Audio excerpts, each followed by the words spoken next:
Hello. Nice. My voice feels a little boomy today. That's kind of fun.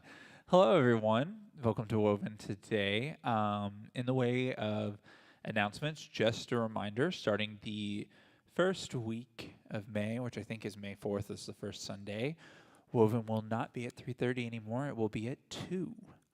So that is coming up in about a month. So uh, just so everyone knows, for our dear Asbury students, that's the week after you all those Asbury students are in finals, and none of them are really here today. And for everyone else, it's the week after Easter. So for whatever that means for people, that'll be a fun conversation. Today, since John is still away, Daniel and I are queering this up, and we're going to be talking about whether Lent is relevant or not, and it'll be really queer, just so everyone's aware. That's what happens. And next week, though, is going to be very fun because John has finished his pastor commissioning, which means we no longer have to call it gather at the table or anything. Things can be called communion because John can do all that blessing and supernatural power for some whatever reason that none of us actually understand. But it will be a celebration for him. After the Beaumont service, we're going to be honoring him during the 11 o'clock time. And then there'll be a potluck afterwards, so if you want to come to that, it'd be great. And then at the 3:30 time, it will be a kind of a celebration. So some of our favorite people will be back. Both Caleb and Derek will both be back, and they'll be doing some music and some fun stuff, and they'll be talking. So that'll be great, as well as we'll have like a little cake reception afterwards. I may or may not be here because I'm about to become an uncle, so we'll see what happens with that this week on my attendance. And so a lot of exciting things to come. So just want to say welcome to all of you, regardless of your race, your gender, your socioeconomic status, whether you're queer, whether you're not queer, regardless of your views on God, religion, the Bible. You can hate them all, and we actually think that you belong here, just as you are. Once again, we've got fun creative exercises that Daniel's going to lead us in. Heck yeah, I'm going to lead you in creative exercises. I don't know why I said that, but here we are. So, because we're doing like a reconstruction, deconstruction series of reevaluating Jesus, this is actually going to be the first Sunday where we actually start working on the quote unquote artwork, the actual art pieces, with actual canvases. We were gonna be painting today, but then I fucked up the paint, and so we're not painting. Instead, we're writing. So we've got 6. I don't know the dimensions of these, but we've got 6 canvases with 6 words on them. 3 of them have the prefix. Is that right? The prefix of RE, and 3 of them have the prefix of DE. So reconstruction, deconstruction type thing.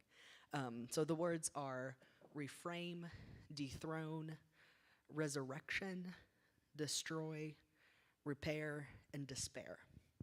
And I've got a bunch of colorful Sharpies here on this table.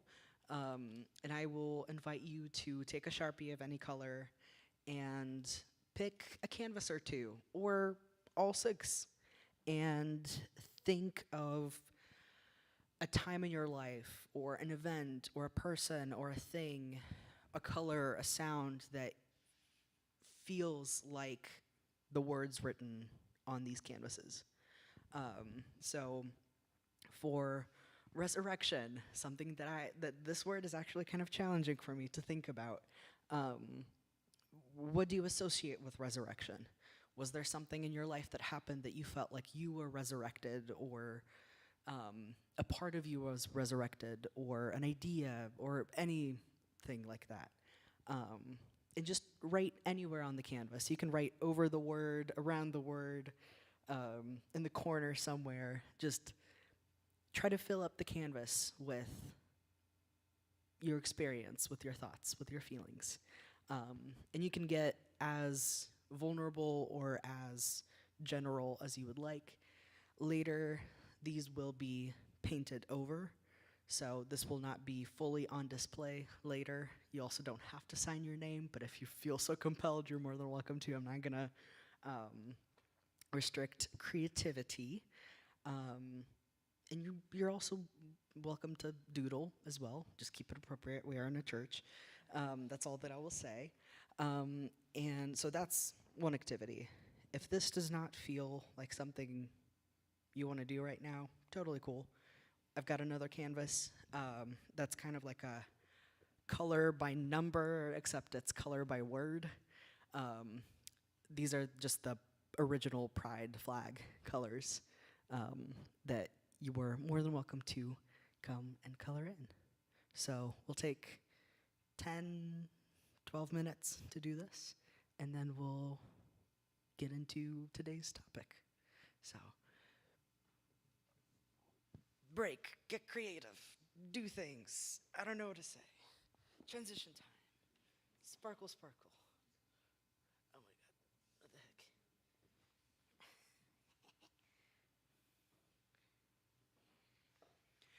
And for those watching online, we're going to have a prompt on the screen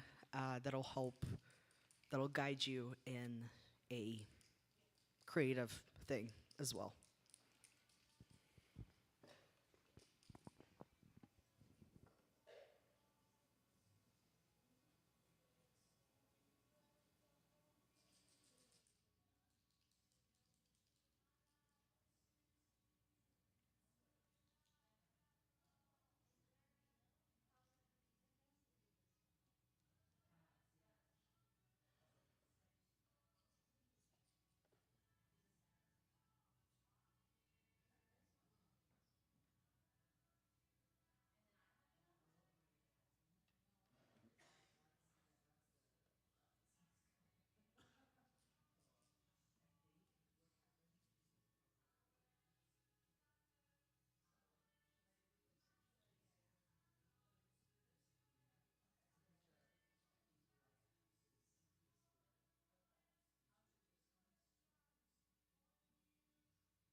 this is, I almost said 1 minute warning, but we're, yeah, It's not the 1 minute not warning. the 1 minute warning. You are welcome to find your way back to your seat, or if you really want, I don't see why. Yeah, people don't. do it. Yeah, you can also Dude will stay. do whatever's best for Yeah. you. This is an open space for whatever you Yes. need to do. Yes, it is. All right, we're gonna talk about Lent. How fun! So, just by show of hands, as a way to start, who in here really loves Lent, sees value in Lent, thinks it's good? I mean, Daniel and I are gonna discuss, but I'm just curious. Do any of you out there just absolutely love Lent? Only the dinners. Okay. And Hey. you're so real for that. Yeah, you are Sarah. so real for that, Sarah. I love that. I do too. Ugh. So, Daniel, I wanted to start by asking you, why don't you tell us a little bit about your understanding of Lent growing up? Yeah, I am so glad you asked that because it is a complicated thing. Yeah. You sent me the questions way before, and in kind of preparing myself for this, I decided. Yeah, we kind of should. unknowingly. Yeah, let me clear up one thing. We actually do send questions in advance. It is not all off the cuff here. Yes, unless it's you and John, then there's a chance that No, it's off the cuff. well, okay, but I send the questions in advance. He just, Oh, I just don't know what he's gonna say ever. I actually didn't know that. Yeah, no, I do. Yeah. Now, on occasion, John and I, there have been some times where there have been a couple instances where like some cancellations have occurred, and John and I have had to Right. riff for sure. Yeah. But often I do send him questions in advance, I think and I that's normally what I get like a was- thumbs up reply, which I'm like, Okay. I don't know, I don't know. Love you, John. Yeah. Can't wait till you're back. But yes, anyways, back to your question. Yes, Tell us back about to- Lent. Yeah. For me, growing up in a very evangelical, very Pentecostal, very complex Yeah. Christian space, and also being a international third culture kid, with a lot of cultural diversity from the place that I was living in, if that makes sense. It was a lot. But in preparation, I was making my way through this book by Cole Arthur Riley, This Here Flesh. Great book. So good. It has taken me so long to read it just because of how good it is. Yep. Like, it's not a read it all in one sitting kind of book. It's a take a chapter a week type of situation. But so I was reading this, and here's a little quote. Content warning, it is very evangelical. I will actually tone it down from the way that I read it earlier because that kind of gave me the ick Yeah. of how I was reading it. It's where I first heard about a God who died on a cross. It was a Good Friday service, and the pastor, a small man with hair slick like oil and veins that stained his flesh blue, was pacing the stage. He began gesticulating wildly, sweat collecting on his upper lip like a strand of tiny pearls that he sprayed out to the audience as he yelled. And they drove the nails right here, he said, digging his thumb and pointer fingers into his wrist. And they took the nest of thorns and rammed it in his scalp. And he hammered his own skull with his fist. My sister grabs my knee. This dude okay? And my father glares a warning down at us, but we can tell he's trying not to crack up. This is what Jesus spelled with a Z, by the way, gave for you, the blue man cries. I flinch, and my sister squeezes my knee tighter. He gave his blood. What will you give? Is he worth your life? Will you give your life to him today? And he beats against his chest like a locked door. After the service, our parents went to eat bagels and act somber with my great aunt and the other adults, and I curled up in my sister's shadow as she rotated around the Stations of the Cross with the other kids. She brought a vinegar-soaked sponge to my mouth and whispered, "Pretend." and we giggled as the other kids winced and went back for more. As a finale, they made us write down our deepest loves and throw them into a fire in the parking lot. Jesus wants it all. Will you give your life for him? My sister took a slip and wrote for both of us. We're too young to die. And then, almost as an afterthought, sorry. We threw it in the flame. In hindsight, this was my first encounter with a spirituality that demanded my death far more often than it ever advocated for my life. It was as if, because God endured bodily violence, it became a requirement for the rest of us, that we should sacrifice our bodies knowing that eternal salvation awaited our souls. This was the eerie heartbeat of the small log cabin church. Your body is expendable. Yuck.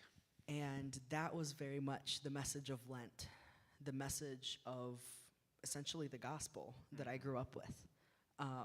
And in a lot of ways, Lent was a megaphone for this kind of message to be amplified. So the idea that I am scum of the earth, undeserving of God's love, who died, who gave his blood, so I must now live as an eternal sacrifice, as a living sacrifice, suffering on the daily, especially during the 40 days of Lent. So that's what I grew up with. Yeah. Wow. There is so much to unpack with that. One, thank you, Cole Arthur Riley, for just your brilliance. And so good. what a clear picture. I was so, I don't know if you would call this fortunate or not, but I did not grow up in the tradition of Lent because it's not really a lot in the Methodist tradition. Yeah. It may have been in my childhood because I mean, it's obviously in Catholicism, but I was a baby. I don't remember any of that shit. And then Baptist, I don't remember. They're probably not. Because there was this big fanfare for a Holy Week in those traditions, like huge, crazy, and I still, and this probably isn't a good thing on my part, but I still have such a visceral reaction to those weeks because it started with Palm Sunday and then that whole next week, it was just crazy. And I was like, for what? Yeah. Because I didn't get it, and it's so funny to say, I mentally, obviously, I understand the concept of the death and the resurrection, up for debate whether I think they're real or not, but but at the time I understood the concept, but I was confused, right? Because it's supposed to be this thing of great sadness, but then we always skip the sadness part. We just gloss right on over that, and we jump right into the happy clappies. So, and I mean, and it was you remember, we've been in those contexts. They act like something supernatural happens on Easter that doesn't. So it didn't make sense to me because I'm I don't feel any difference than any other Sunday after church. What is this, right? And so then you add Lent, and that's a whole other layer to it. So I had the privilege or the misfortune, however you want to put it, to not really know much about this. Yeah. Was there anything good in it for you at all? Anything? My gut reaction is to say no, everything was bad. But I hear you. I'm also recognizing that this is me looking back. In hindsight, I'm seeing that's my reaction is the hindsight looking back is no, there wasn't anything good. But I think at the moment, the sense of community that I felt, the suffering but not suffering alone felt good. So that was the good thing. You just gave me something for the next one, and I'll go ahead and spoil it before I go in there. I hadn't pieced this together, what I don't like about it. It's so individualized because, you pick your poison. What's the thing you're going to let go of? We're not going to have sugar. You don't have meat on Fridays. And, there's all these.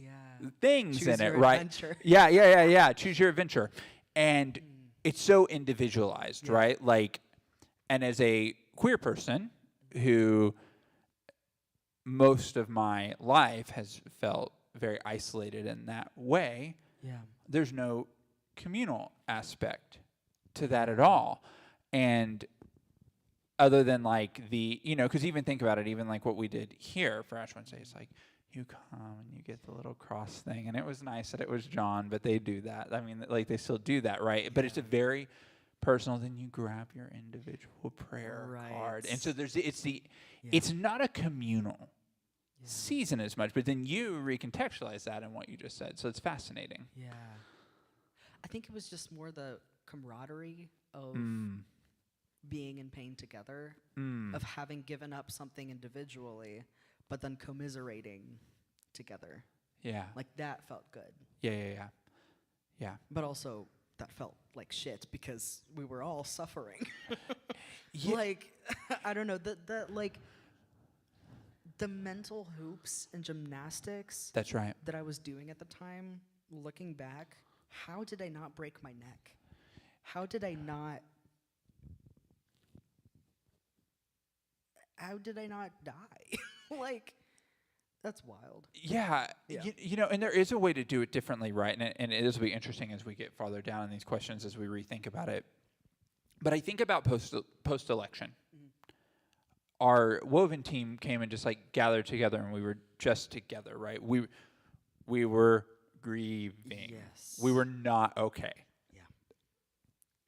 And like you and I in particular were Going through. Yeah, we were feisty too. Like we were throwing shade, casting blame. Like we were in the deep throats of our feels.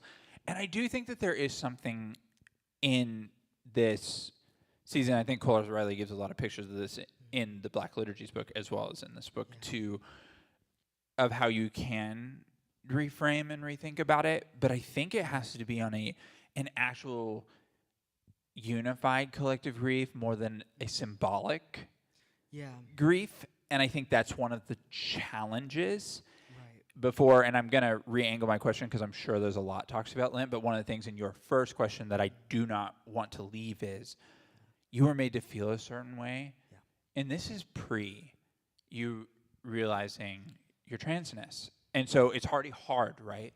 So you have this twofold thing. They're telling you don't feel home in your body for this reason over here, but really you're not at home in your body for this reason over here. And my empathy with you is I have very bad body dysmorphia, just a Logan problem. And even though I feel comfortable in my gender and sexuality, I don't feel like my body's right. Like, this is crazy. I have these 2 moles here, and they drive me insane.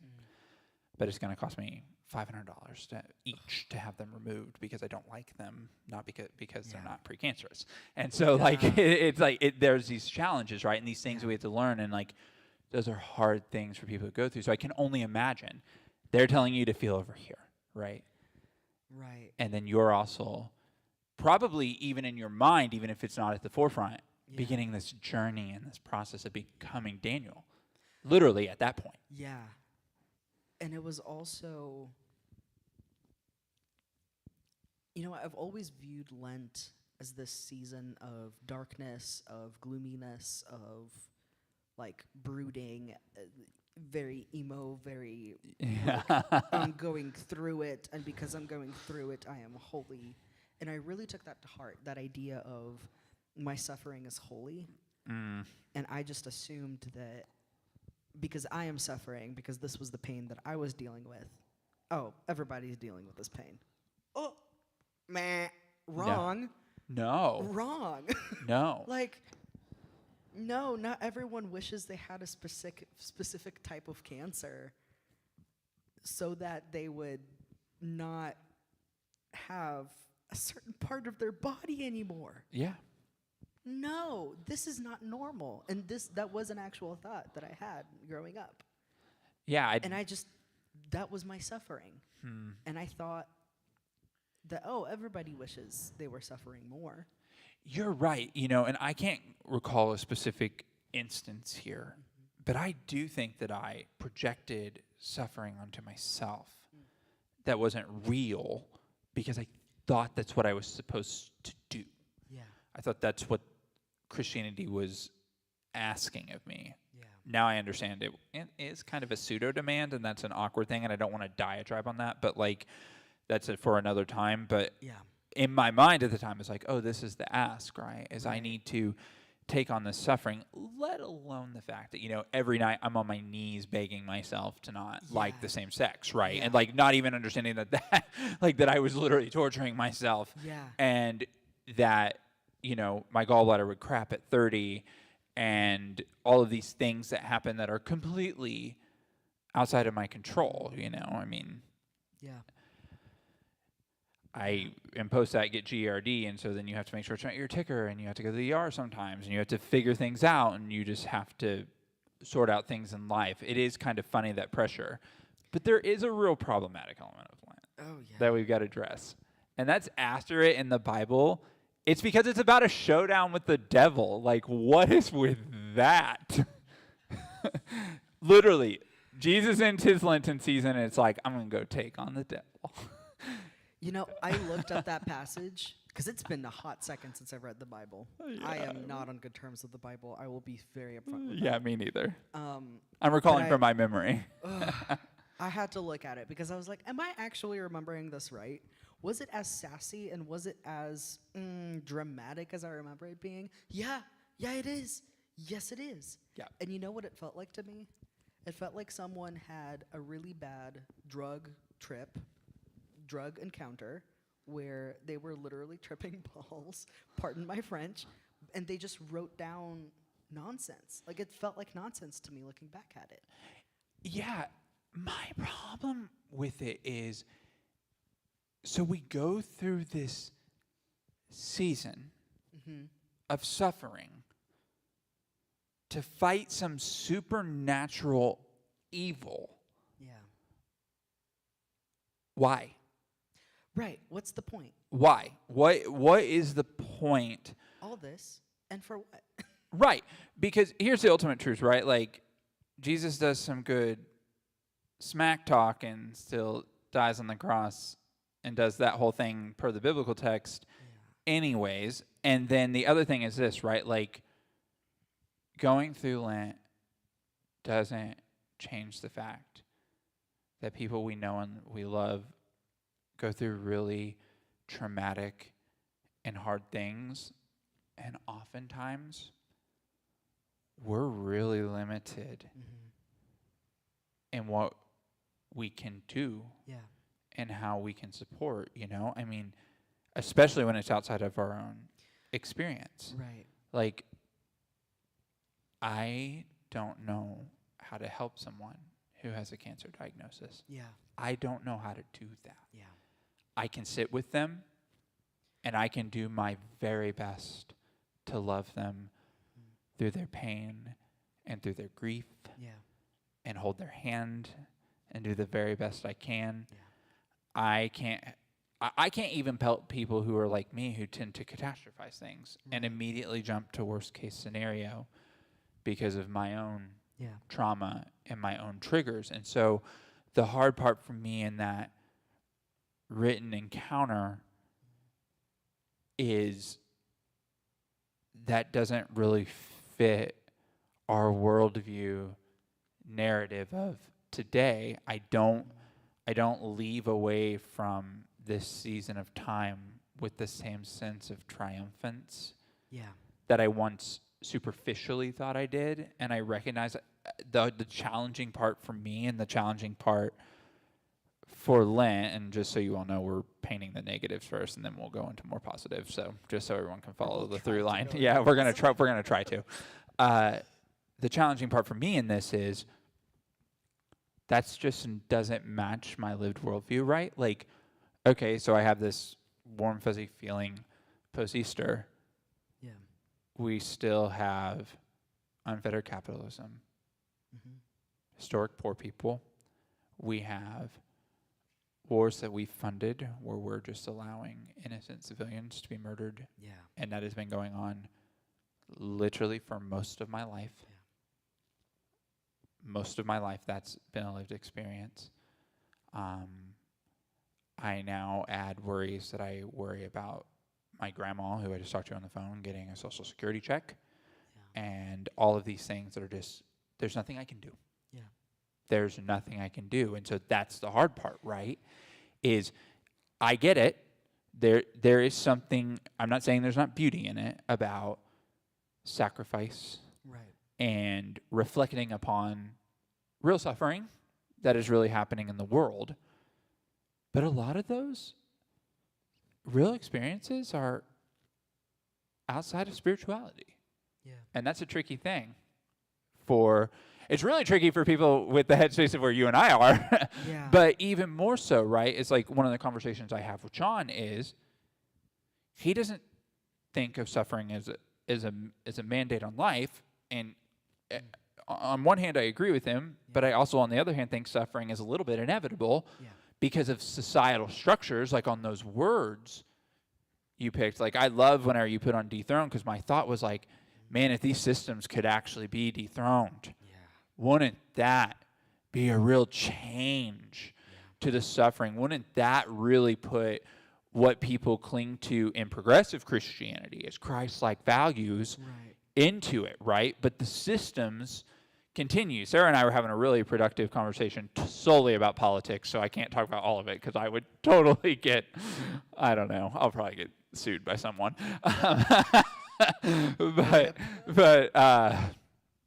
one of the pieces we were talking about that was healthy was people are always talking about building things and growing in things, and I'm all about that. I just really struggle with, and I talked about this in Sunday school, which I had the privilege of facilitating today, about how my worldview really includes, we've been doing top-down since the late 70s, and until the worldview includes dismantling systems to bottom up, at this point in my life, and again, my opinion is allowed to change in an hour, so I keep that out there in the open. I don't see a world where this system changes, where people don't feel these things, where people don't have to deconstruct and rethink about Lent and Easter and even Christmas and things like that, right? Like, these terms have been hijacked to mean something that doesn't always fit within the tradition anymore. And tragically, it's hard to reckon with that because of tradition. Right. Yeah.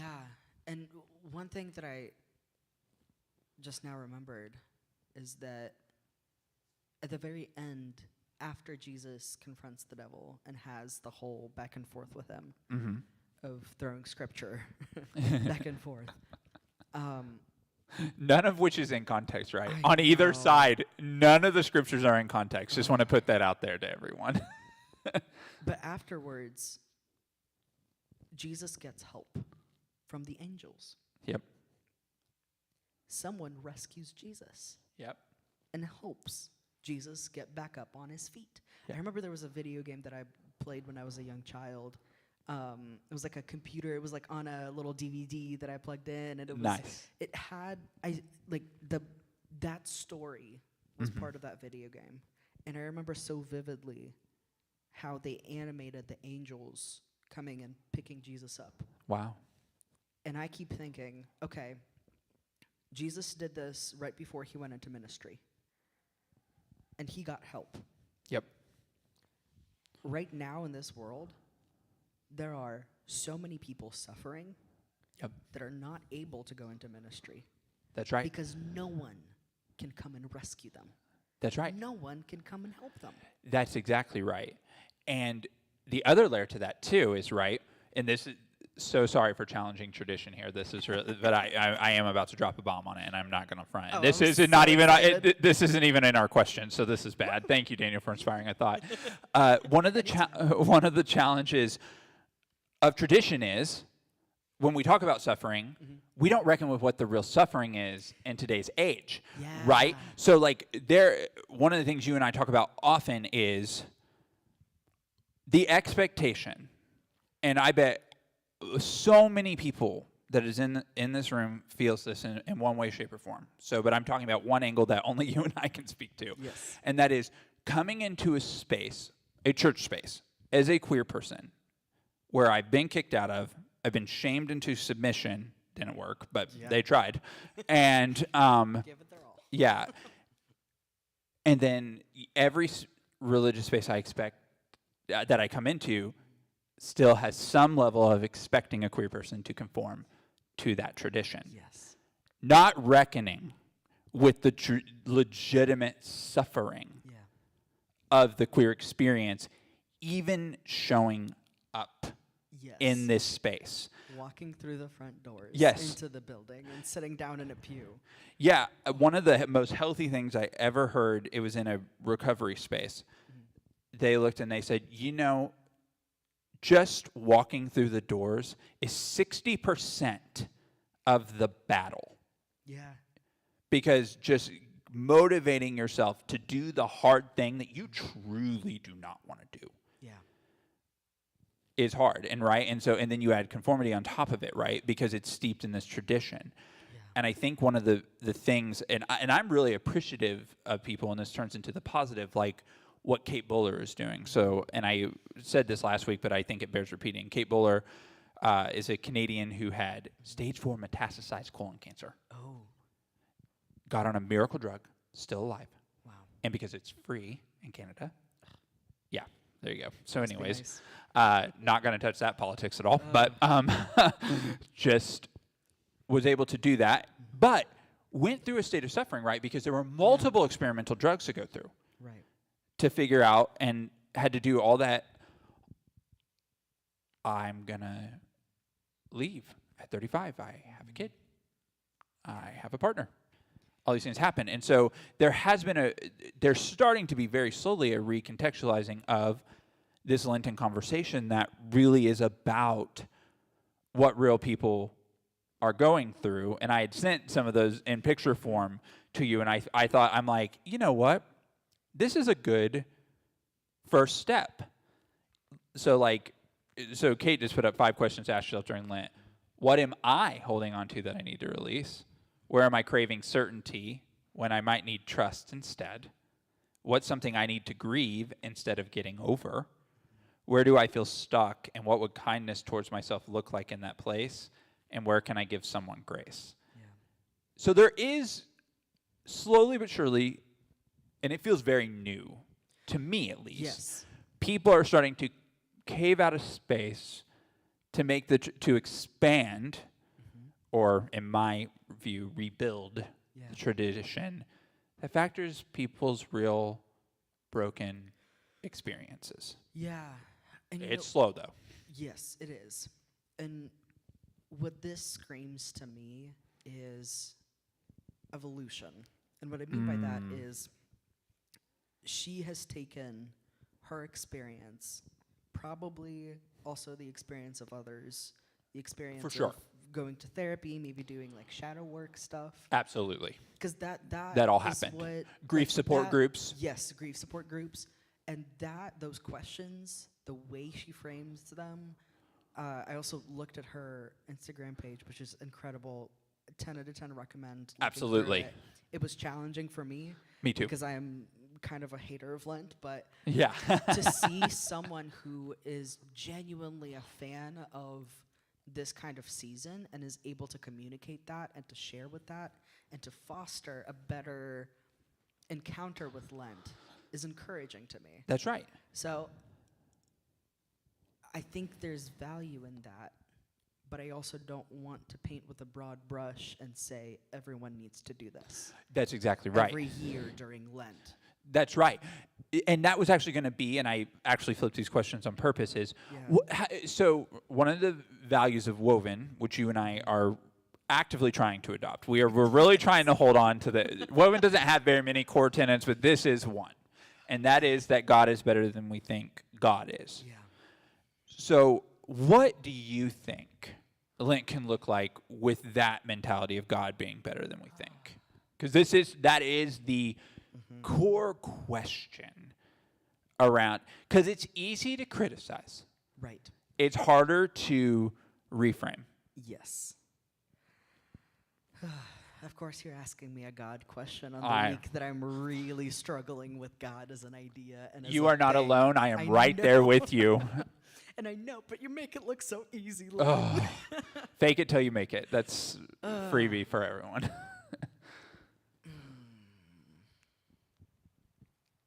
I think what I keep coming back to is that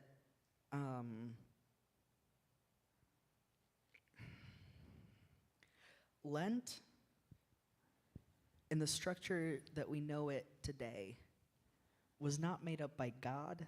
It was made up by silly little human beings. In a language that Jesus himself didn't speak. Yes, that too.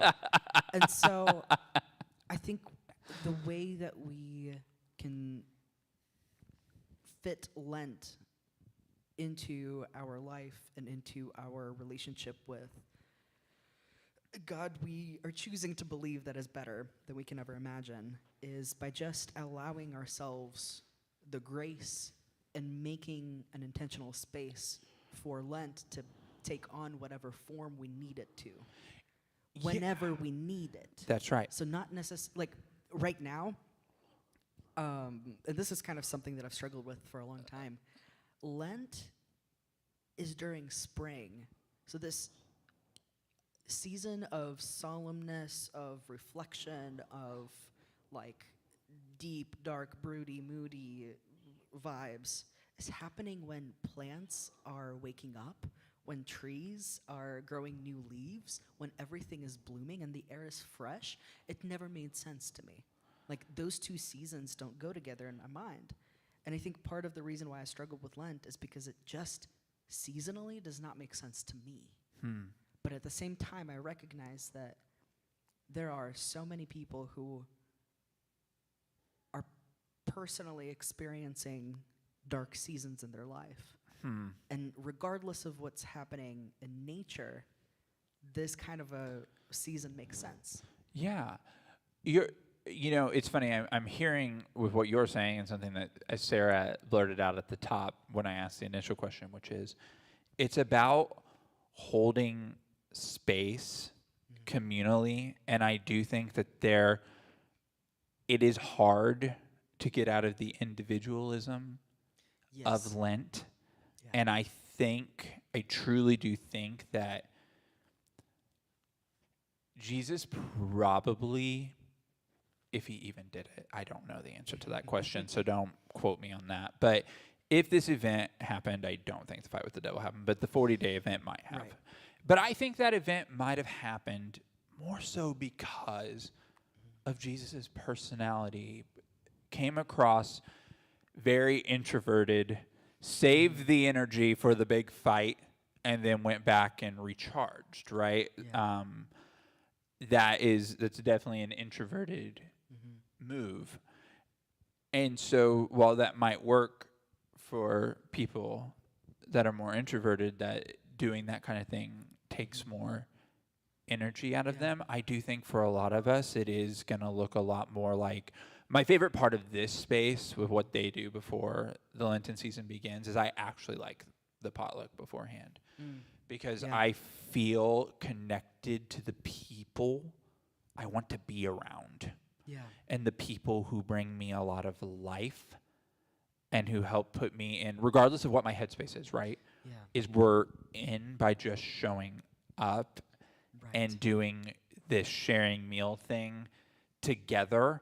And the symbolism of it all feels very secondary. Yes. And it's much more communal and holding tension and space for different thoughts and ideas. Good Lord knows with you and I up here talking right now, thank you all for the grace you give Daniel and I every week, because we are definitely holding tension. And we like to push boundaries. Yes, we definitely do. And we will continue to be pushing boundaries. We just talked about it pre-service. So, but it's one of those things where I do think that there is a communal piece to it that's so key to its transformation, because we're not all meant to be Jesus' personality. Yeah. And that is the hard part about the tradition of it, is, Andrew is far more introverted than I am. Yeah. And What? yeah, No way. but on a serious note, and this is kind of just a silly aside, we recently in our house reestablished a room to where he was going to go play games and like do his recharge thing with all of that. Meanwhile, I'm in there like watching Heartstopper on my walking treadmill, and so like we're in the same room doing our own things, and he's getting his recharge time, but there is still a communal aspect. And I do think that picture is similar, right? We have a way now where just because that's what the Bible says doesn't mean that that's the perfect picture for today. Yeah. It can still be a source of inspiration, but it can look like what we need it to look like based upon our community. And here's the truth. We're speaking right now from a queer perspective, which has been you're shoved in a closet, keep to yourself, don't talk about it, total indifference. And now it's like, no, I'm sick of that fucking closet. I want to kick myself out, and I want to be myself in a place and in a space and be seen and known and have queer community around me. And I think that's the part that gets to be new with this. That's a good point. Go ahead. Yeah, I think also like on the 40 days and 40 nights thing, there are so many other instances in the Bible where something happened for 40 days and 40 nights. Yeah, there's a lot of that. Chances are, those aren't exact Numbers. day numbers. Yeah, we don't know how they track time. Yeah. We have no idea. Because a lot of a lot of those numbers, I'm butchering this. Hold on, take two. The writers of that day were really into symbolism. They were. Really into numerology. They sure were. Every number meant something, and I tried to look it up what 40 meant in those times. I did, and it's conflicting. It's very The conflicting. internet's not helpful in this moment. AI has ruined Google, is what Daniel's confessing. Yeah, that too. That too. But yeah, so take it with a grain of salt, I think is what I'm trying to say. Like, it might not have actually been 40 days. I think it could have been shorter. It could have been longer. I don't know. But also, homeboy didn't eat or drink anything for 40 days. Yeah, we also have to reckon with the fact that this was written in Greek and Jesus didn't speak Greek. So we'll have to live with that. And it was written 70 years post-death. Yeah. So first context of these scriptures, 70 years post-death, it is then, and you have to add the fact that Jesus didn't speak Greek. And we have very, very little of actually the written language of text of when Jesus was alive. So all of these things we're talking about are more steeped in our Western, and we do have to speak Western here because this is where we're at, tradition more than it is actual literalism. And that's why I think it needs to become more malleable. And I am appreciative of people like Kate Bowler for starting that, and I hope to see it continue to. Yes. There is another layer, and I don't want to miss this piece. And that is the pressure aspect of seasons like this. And this is a broader Christian problem, but it plays into the factor of Lent pretty big, and that is there's a lot of pressure in these type of models and on presenting yourself within these practices to be a certain way. And we have to accept and reckon with the fact that it denies authenticity. Yeah. It does. Yeah. Like, part of you and I doing this right now is denying our uniqueness and our individual queernesses. That is something that that sucks. Yeah. And I do it every single week. I show up here every week, and I'm like, this is part of my lived experience right now. I don't love it, but it's part of what I've picked to do. And I do have to concede that I picked it because I'm sitting here talking with you right now. Yeah. And it can have a toll, though. And Lent plays into this, right? Because when you make up these things and you try to be part of your tradition, it can mess with your mental psyche pretty severely. We have to note that Christianity has ignored mental health for its entire time. Yeah. Can we avoid those pitfalls? Because I don't know, and if you think so, what would that look like? Yeah. I am afraid we might not have enough time for me to really get into the weeds. Oh, of course. But Snapshot's always good. Let me just, and hopefully this will make sense.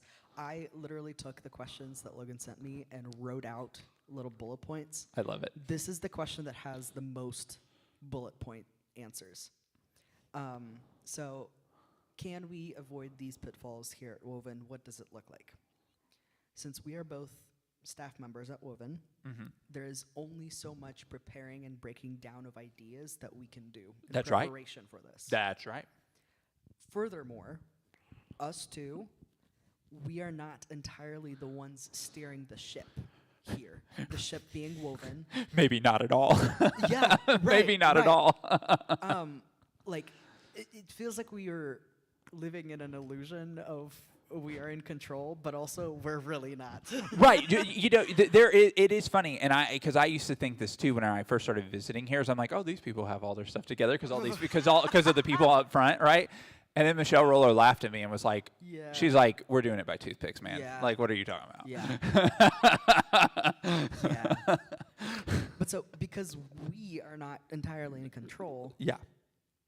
in my opinion, the community of Woven is really in control. That's right. So how can we avoid pitfalls like that? Good point. Great question. I think we can avoid them by challenging ourselves as leaders, as staff members, to do better, to be mindful, to continually unlearn harmful ideas and expectations. Mm-hmm. And Ooh, that's key. Yeah, That's key. and making intentional effort to be as authentic as we can, Yep. while also giving grace to ourselves and everyone here in this community to make mistakes and to also grow. Mm-hmm. And the same could be said of all of you, Mm-hmm. is that the responsibility, I think, of making sure that the more harmful or the potential of harm of a lot of the Christian practices, the responsibility of keeping that from really manifesting and from running rampant in our community also falls on your shoulders. Because you have the power to control the narrative of this community, you also have the power to protect it from harmful ideas, from harmful practices. Yeah.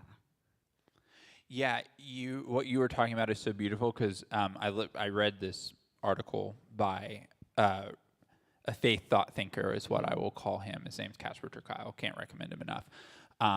Totally in the space you and I are, also queer. That helps. Love that. He wrote this beautiful article about form versus presence. Mm-hmm.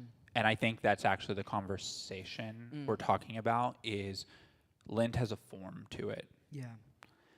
And presence without form is tricky, but without presence, form is dead. Yeah. So it's really a tricky thing, right? Because in no way, shape, or form am I saying to end Lent. Mm-hmm. Yeah. But I do want it to be reborn into something that gives queer people a different seat at the table with their experience and their practices and their piece in it, right? One of the tragedies in the book we read, our reading for Sunday school, that just about from Desmond Tutu, that just has shaken me to my core and has caused Brian McLaren to reframe his whole view of Christianity, is that when people came to give them Bibles and they invited them to pray, they closed their eyes, and when they opened them, Desmond and his friends had Bibles and the rest of the people had the land. They forced them into a conformity, which is what is tricky in this, right, is like we need to bring everyone's lived experience, even if it's different than ours, and even if Yeah. it makes it uncomfortable Yeah. for us, is we want to hold space. Yeah. And I think that's maybe the real Lent, is holding space.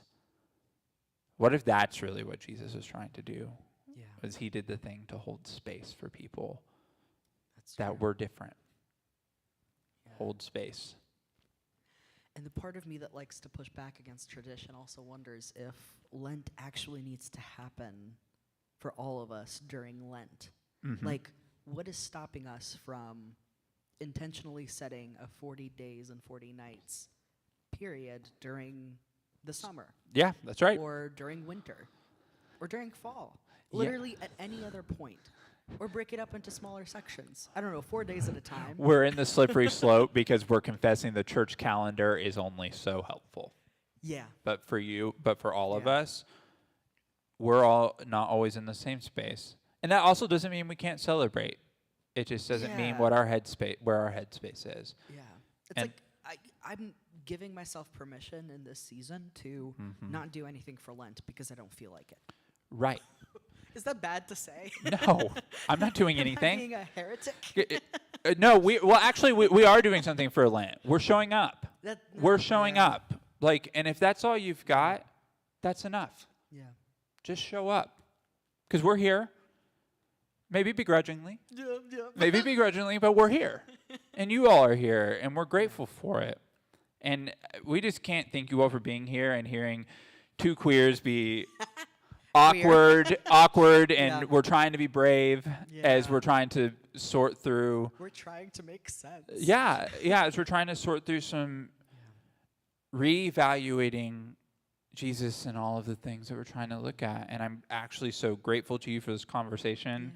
And because of that, we're going to close this time out where we're going to do a prayer for queer bodies because the queers talk today. Yep. And we need this prayer too. Yes. So hear this as we go. Strange God, thank you for reminding us it is okay to be incomprehensible, to be creatures of mystery and fluidity. Be near to us as we grieve the ways we've been pressured to conform. Wow, I didn't realize this was in here. To who others wish us to be. Renew us as we resist the temptation to perform an embodiment that isn't true to us. But help us to have compassion for ourselves when it seems as if enacting a charade is the only way to be safe in love. Grant us an interior clarity that is unwavering in the face of transphobia and homophobia, that we might withstand every critique and dismissal, the overt and the passive-aggressive. Help us to travel into those stories of feeling alienated in our own bodies and return back to ourselves with dignity crying out from every bone. We reject the lie that our bodies are bad. We rebuke the lie that we are dirty. And we honor our truest voice, our self-knowledge, as central to our own making and remaking. Against hope, we have found a way to hear the truth of us amid the vitriol of this world. May these queer bodies be a beacon to a world in bondage to its own binaries. May our flesh liberate the world into embodied attunement. Amen. And we'll see you all next week.